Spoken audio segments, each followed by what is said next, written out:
अस्सलाम वालेकुम everyone, this is doctor जुल्कैफ राजा। आज का जो हमारा टॉपिक है वो है एमबीबीएस इन चाइना। आज मैं कोशिश करूंगा कि इस वीडियो में मैं वो सारे एस्पेक्ट्स आपको बता दूं एमबीबीएस इन चाइना के, जो कि काफ़ी लोग हमसे पूछते थे during MBBS. First of all मैं आपको इंट्रोडक्शन के तौर पे ये बता दूं कि मैंने अपना एमबीबीएस खुद चाइना से किया था।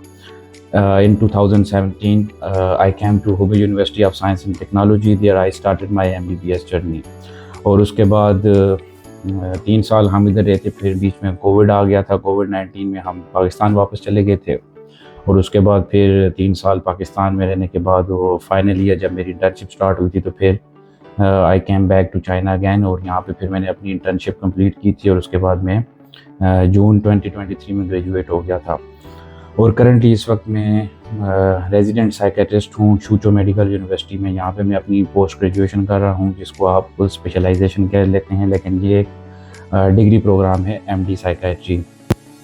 अच्छा, सबसे पहले हम बात करेंगे ड्यूरेशन ऑफ एमबीबीएस। ड्यूरेशन, जैसा कि चाइना के अंदर एमबीबीएस का ड्यूरेशन 5+1 ईयर है। 5 ईयर्स आपको थ्योरेटिकल वर्क करना है, थ्योरी पढ़नी होती है, first year, second year, third year, fourth year, fifth year. उसके बाद जो मैंडेटरी 1 ईयर की इंटर्नशिप है वो आपको चाइना में करनी होती है। उसके बाद आप ग्रेजुएट हो जाते हैं।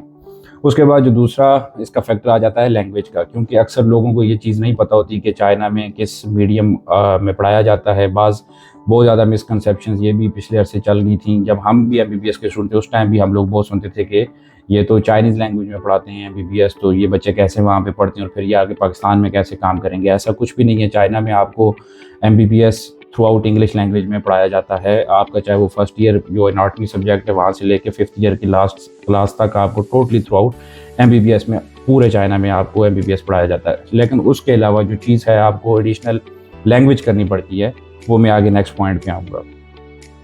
अच्छा, उसके बाद जो तीसरी चीज़ है हमारे पास वो है एडमिशन रिक्वायरमेंट। एडमिशन क्राइटेरिया क्या है?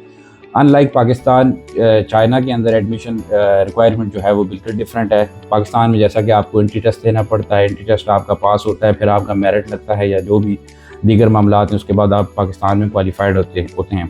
लेकिन चाइना के लिए ऐसा बिल्कुल नहीं है। चाइना के लिए आपको कोई भी एंट्रेंस एग्ज़ाम देने की ज़रूरत नहीं होती। इसके लिए सिर्फ आपको अपने इंटरमीडिएट FSC लेवल पर 60% मार्क्स रिक्वायर्ड होते हैं। अगर आपके 60% या 60% से अबव हैं तो आप चाइना में एलिजिबल हैं एडमिशन के लिए। अच्छा, उसके बाद हमारा जो नेक्स्ट पॉइंट है वो है ट्यूशन फ़ी के हवाले से, जो कि एक बहुत बड़ा मेन कंसर्न है। हर बंदा आपसे यही पूछता है, आपसे मुराद हम लोगों से हर बंदा यही पूछता है कि चाइना में आपकी फ़ी कितनी है। अब देखिए, मैं आपको इसकी एग्जांपल अपने टाइम से देता हूं कि जब मैं 2017 में एमबीबीएस करने चाइना आया था, उस टाइम जो मेरी यूनिवर्सिटी की फ़ी थी, I was in Hubei university of science and technology, उनकी जो फ़ी थी, ट्यूशन फ़ी, अभी हम सिर्फ ट्यूशन फ़ी पे बात करेंगे, वो अभी तक सेम है RMBs में, ठीक है।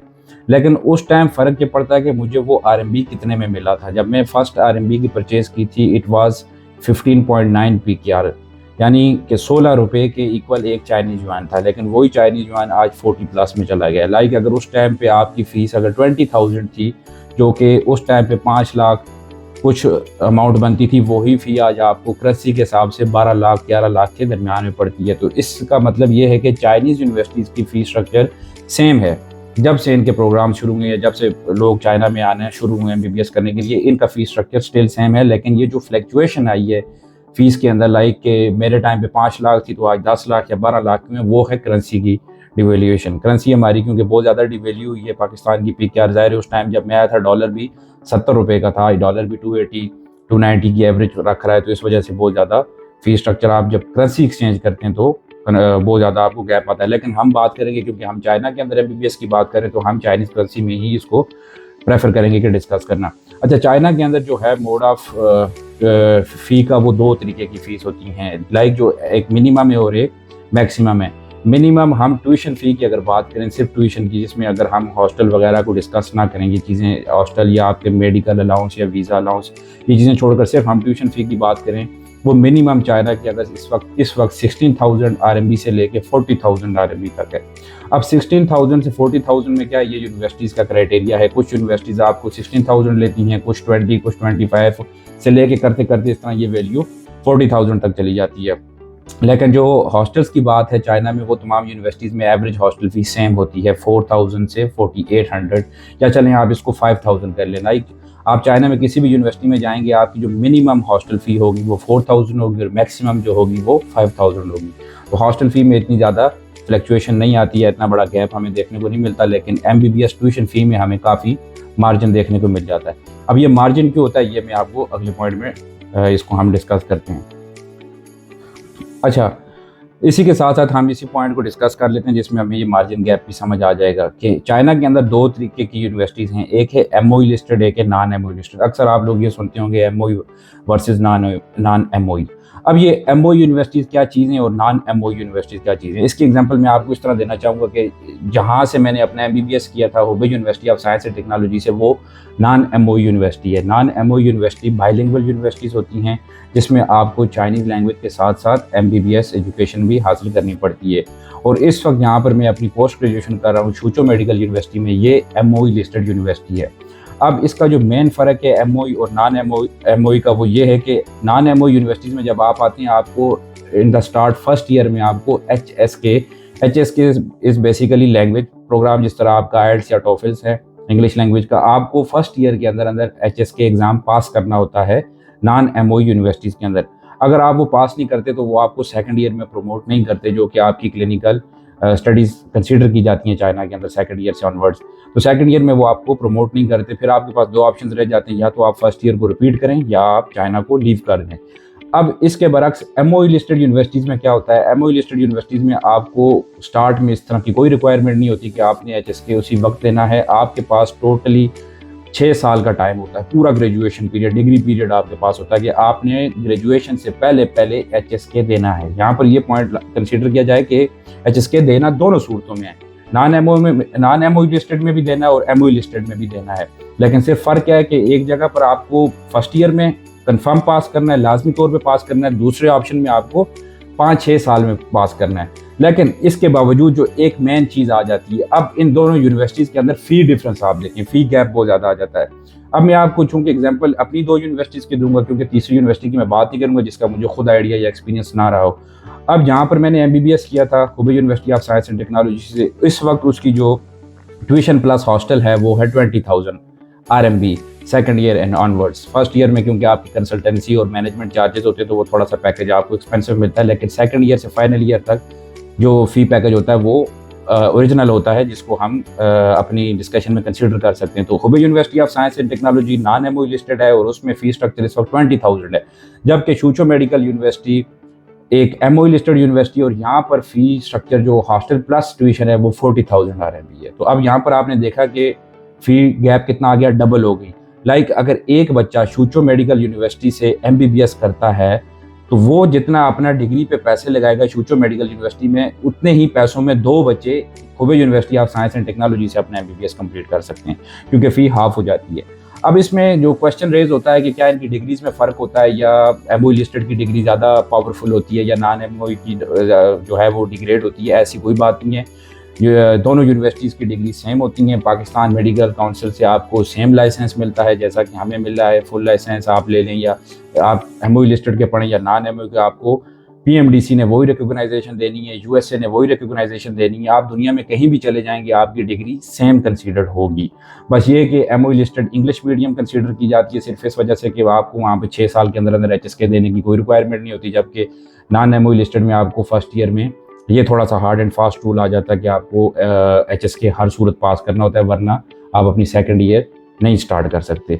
तो जबकि फ़ी की लिहाज से हम देखें तो फ़ी हमें ह्यूज गैप देखने को मिल जाता है। तो ये डिटेल में डिस्कस करना लाजमी था, क्योंकि ये लोगों को इसका फ़र्क नहीं समझ आता है। तो अब आप खुद डिसाइड करें कि आपने MOE चूज़ करनी है अपने लिए या नॉन MOE चूज़ करनी है। तो खैर हम अगले पॉइंट की तरफ पढ़ते हैं, जो है कि हमारा स्कॉलरशिप्स।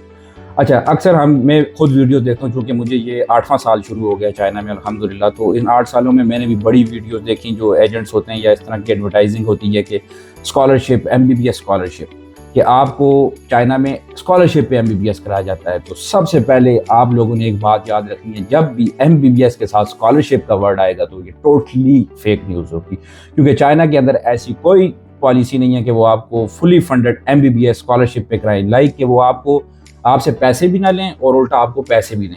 ऐसा कोई पूरे चाइना में कोई स्कीम नहीं है। अलबत्ता इसके अंदर स्कॉलरशिप्स की जो कैटेगरी हैं वो हैं, लेकिन वो किस तरह हैं कि once you enrolled in China, आपका एक बार एडमिशन हो गया, आपने अपनी क्लासेस स्टार्ट कर ली और आपका फर्स्ट ईयर हो गया है। अब फर्स्ट ईयर के बाद जब आप सेकंड ईयर में प्रमोट होंगे तो आपकी फर्स्ट ईयर की एकेडमिक परफॉर्मेंस कंसीडर की जाएगी। जो टॉप 10 स्टूडेंट्स होंगे उनको हुबे, अगर हुबे यूनिवर्सिटी की बात करें तो हुबे प्रोविंशियल गवर्नमेंट स्कॉलरशिप पे इसी तरह हर प्रोविंस की स्कॉलरशिप्स होती है। फर्स्ट पोजीशन आने वाले बच्चे को वो 15,000 RMB देते हैं, सेकंड आने वाले थर्ड, इसी तरह वो टॉप 10 में डिस्ट्रीब्यूट करते हैं अमाउंट। तो ओनली चाइना के अंदर MBBS के अंदर सिर्फ ये स्कॉलरशिप है। इसके अलावा अगर आपको कोई भी एजेंट या कोई भी बंदा ये कहता है कि हम आपने एक टाइम पे सिर्फ 7-8 लाख रुपए देना और आपकी पूरी डिग्री फ्री है, ऐसी कोई बात नहीं होती। चाइना में MBBS आपको पूरा जेब से करना पड़ता है। जो स्कॉलरशिप है वो कंडीशन मैंने आपको बता दी है कि सेकंड ईयर से आपको खुद पढ़ना होता है, अपनी परफॉर्मेंस देनी होती है और आपको यूनिवर्सिटी खुद सेलेक्ट करती है स्कॉलरशिप के लिए। इसके अलावा कंपनी या किसी एजेंट के थ्रू आपको कभी भी कोई स्कॉलरशिप नहीं मिल सकती। तो अगला हमारा जो पॉइंट है वो है चाइना में पार्ट टाइम जॉब का। ये एक बहुत बड़ा क्वेश्चन रेज किया जाता है कि क्या चाइना में स्टूडेंट्स पार्ट टाइम जॉब कर सकते हैं। टू बी वेरी ऑनेस्ट, अगर आप इसका मुझसे लीगल आंसर मांगेंगे जो चाइना का कानून कहता है तो no, I will say absolutely not. आप नहीं कर सकते चाइना में जॉब। लेकिन इसके अंदर जो अब कोविड के बाद एक कंडीशन आ गई थी, कंडीशन में ये है कि अगर आपको आपकी यूनिवर्सिटी अलाउ करती है और वो आपको कुछ पार्ट टाइम कुछ हॉर्स अलाउ करती है तो फिर आप कर सकते हैं।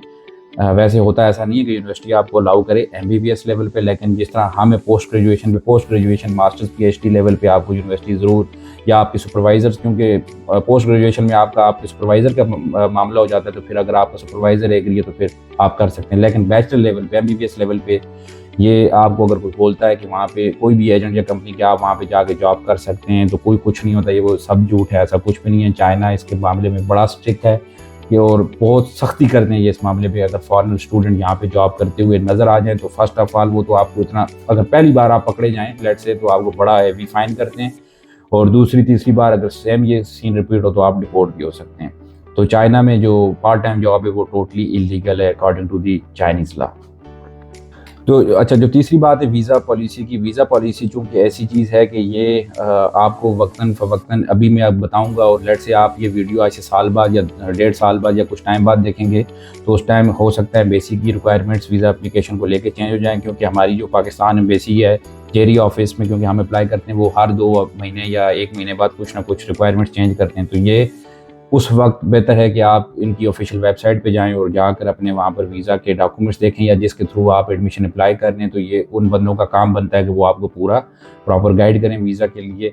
और अमूमन ऐसा होता है कि वो ज़ाहिर है उनकी रिस्पॉन्सिबिलिटी होती है, वो आपको वीज़ा गाइडेंस पूरी देते हैं। अलबत्ता चाइना के अंदर जो वीज़ा है वो आपका वीज़ा नहीं होता। जब आप चाइना के अंदर आ जाते हैं फिर आपका वीज़ा ख़त्म हो जाता है, फिर आपको रेजिडेंस परमिट दिया जाता है, और रेजिडेंस परमिट 1 साल का ही होता है चाइना के अंदर। वो हर साल में रिपीट किया जाता है और उसके लिए आपको हर साल जो है अपना फिज़िकल एग्जामिनेशन, मेडिकल इंश्योरेंस करानी पड़ती है, और फिर साथ आपको यूनिवर्सिटी एक डॉक्यूमेंट बना के देती है जिसके साथ आप एग्जिट ब्यूरो पे जाते हैं। एंट्री ब्यूरो पे जाके आपने वो अपना पासपोर्ट और डॉक्यूमेंट सबमिट कराने होते हैं, फिर आपको 1 साल का रेजिडेंस परमिट रिन्यू हो जाता है। अच्छा, इसके बाद जो सबसे मेन इंपॉर्टेंट पॉइंट है वो है जो हमारे स्टूडेंट्स का या हमारे पेरेंट्स का जो कंसर्न होता है चाइना के अंदर हलाल फूड का। हलाल फूड की जहाँ तक बात की जाए, चाइना के अंदर as such Pakistani food in the start नहीं था जब जिस दौर में हम लोग आए थे, चूँकि अब उसके बाद काफ़ी एवोल्यूशन हो चुकी है। चाइना में फॉरेनर्स का आना जाना बहुत हो गया है, तो अब तो आपको पाकिस्तानी रेस्टोरेंट हर दूसरे बड़े सिटी में आपको देखने को मिलता है। अगर आप हुबे प्रोविंस की बात करते हैं, उसका कैपिटल वुहान है, उसके अंदर बेशुमार पाकिस्तानी रेस्टोरेंट्स हैं, आपको वहाँ पे पाकिस्तानी रेस्टोरेंट्स भी मिल जाते हैं। और उसके अलावा अगर हम पाकिस्तानी रेस्टोरेंट्स या इन चीज़ों को छोड़कर बात करें तो यहाँ पर चाइनीज़ हलाल फूड चाइनीज़ मुस्लिम्स का खुद है। एक बेसिकली इनके 2 प्रोविंस हैं, जो कि लांचो एक प्रोविंस है, इसके नाम से इनका एक लांचो लामियन मशहूर है, तो वहाँ पर आपको टोटली हलाल फूड मिलता है। फिर एक और इनका प्रोविंस है शिनचान, जो कि गिलगित के साथ बॉर्डर लगता है, वो भी मुस्लिम एरिया है। तो शिनचानी मुस्लिम जो चाइना में जितना भी काम करते हैं वो भी आपको, जितने भी उनके रेस्टोरेंट्स हैं, आपको वहाँ पे हलाल फूड ही देखने को मिलेगा।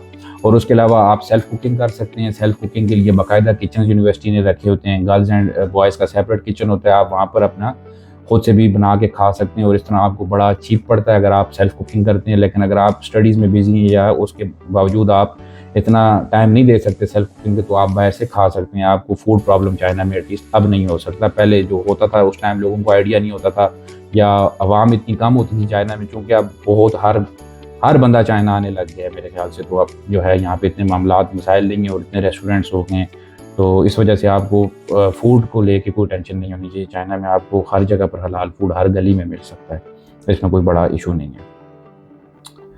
अच्छा, इसके साथ हमारा लास्ट पॉइंट है वो है मंथली एक्सपेंस को लेके, कि अक्सर पेरेंट्स का क्योंकि अमूमन कंसर्न यही होता है कि बच्चों का मंथली एक्सपेंस वहाँ पे कितना हो सकता है।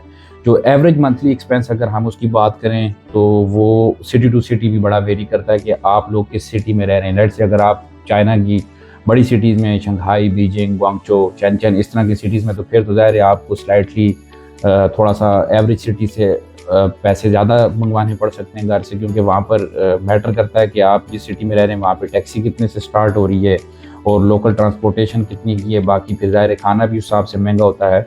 तो वैसे अगर इसको हम सारा सम अप कर लें तो अगर आप एवरेज सिटी में तो आपका 1000 RMB, 1000 RMB is more than enough. और अगर आप किसी बड़े सिटीज़ में तो फिर आपका 1500 RMB per month is more than enough. बस 1000 से 1500 RMB की एवरेज अगर कोई स्टूडेंट रखता है तो वो ईज़िली अपना मंथली एक्सपेंस मीट कर सकता है।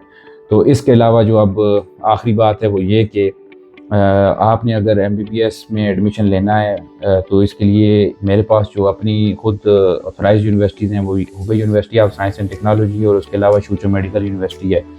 Hubei university of science and technology से मैंने अपनी ग्रेजुएशन की है MBBS की, और शूचो मेडिकल यूनिवर्सिटी में इस वक्त मैं खुद एज ए रेजिडेंट साइकेट्रिस्ट काम कर रहा हूँ। तो इन दोनों यूनिवर्सिटीज़ में मैं MBBS का एडमिशन हो या पोस्ट ग्रेजुएशन की एडमिशन हो वो हम लोग खुद डील करते हैं। तो इसके लिए मैं आपको स्क्रीन पे व्हाट्सएप भी आपको नज़र आ रहा होगा, मैं ये ऐड कर देता हूँ अपना व्हाट्सएप। तो आप लोगों को अगर कुछ भी क्योरीज़ हैं या कोई भी क्वेश्चन या डिटेल्स चाहिए तो आप लोग इस व्हाट्सएप पे रब्ता कर सकते हैं। तो इंशाल्लाह हमारे से जो हो सका हम आपको गाइड करेंगे, और हमारे थ्रू आपको सिर्फ एक ये फ़ायदा होगा कि आपको किसी भी ऑफिस या कंसल्टेंट के पास जाने की ज़रूरत नहीं पड़ेगी, घर बैठे आपका सारा काम हो जाएगा।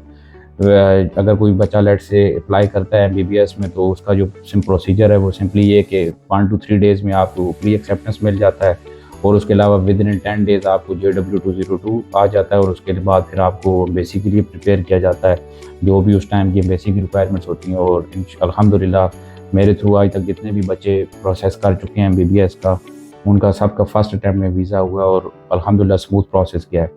तो अगर आप लोग करना चाहते हैं तो फिर आप गिवन व्हाट्सएप पे ज़रूर रब्ता कीजिए, तो इंशाल्लाह आपको फिर जो भी यूनिवर्सिटी पसंद है आप अपने एक्सपेंसेस के लिहाज से उस यूनिवर्सिटी में अप्लाई कर सकते हैं। तब तक के लिए इजाज़त, फ़ी अमान अल्लाह, अल्लाह हाफ़िज़।